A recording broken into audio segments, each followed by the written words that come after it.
yéen a ngi teewlu seen bii di Liberté TV xibaar yi wóor te gaaw ci tàng-tàng bi ñu ngi lay ñaan nga daal di abonné wu te activer cloche de notification yi vidéo bu dëggu nga bokk ci ñu koy njëkk a am.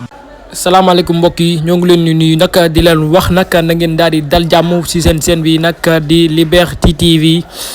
li gën a gula fës nag ci info mbokk yi ginnaaw nag moom yi di Ousmane Sonko bañ ko daal di defee nag li nga xam ne nag mooy mandat dépôt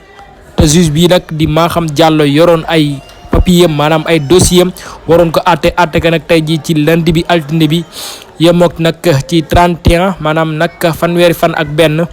moom mi nag di Ousmane Sonko ñu daan ko def ko nag li nga xam ne nag moom mooy mandat dépôt moom mi nag di Ousmane Sonko kon war naa tëdd kaso kon nag Ousmane Sonko day tëdd li nga xam ne nag moom mooy prison te nag mu nga war a tëdd prison bee nag sa Sibi Xutaan foofee nag la ñuy daal di yóbbu ki nga xam ne nag moom mooy Ousmane Sonko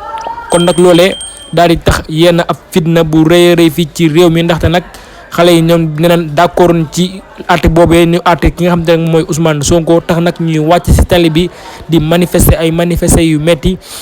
loolee nag est-ce que tax na kenn liggéeytul fii liggéey bu normal maanaam ñi nga xam ne dañuy